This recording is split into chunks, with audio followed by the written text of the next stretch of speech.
Sekelompok anak muda yang mengatasnamakan diri sebagai relawan pemuda milenial Prabowo Indonesia mendeklarasikan dukungan terhadap paslon nomor urut 2 Prabowo Subianto dan Gibran Rakabuming Raka di kontestasi Pilpres 2024. Dukungan secara resmi diterima simbolis oleh Wakil Ketua TKN Prabowo Gibran Juri Ardiantoro. Ia mengatakan kalangan milenial mempunyai peran penting dalam pemenangan Prabowo Gibran karena mayoritas dari total pemegang hak suara di pemilu adalah anak muda.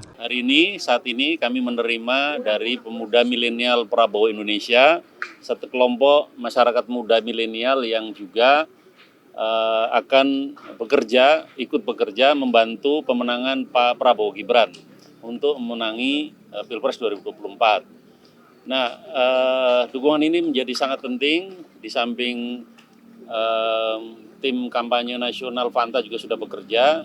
Tambahan dukungan dari kalangan muda ini sangat penting karena lebih dari separuh dari jumlah pemilih kita di pemilu yang akan datang adalah anak-anak muda, anak-anak milenial, anak-anak generasi Z, sehingga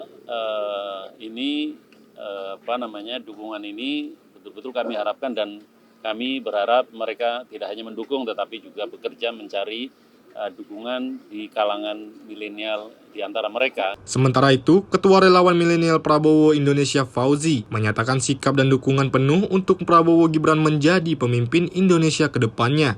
Ia juga menilai bahwa Prabowo adalah contoh paling nyata yang memiliki kepedulian terhadap kalangan muda dengan menggait Gibran sebagai cawapresnya. Hari ini pemuda milenial Prabowo Indonesia datang langsung dari tiap daerah ke sini untuk menyatakan sikap dan menyatakan dukungan sepenuhnya untuk Pak Prabowo menjadi presiden dan Mas Gibran menjadi wakil presiden.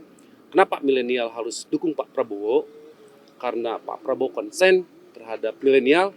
Salah satu contoh konkretnya Pak Prabowo menggait wakil presiden dari milenial. Dari Jakarta, Shelly Siregar, Dava Rizkiano, Sinpo TV melaporkan.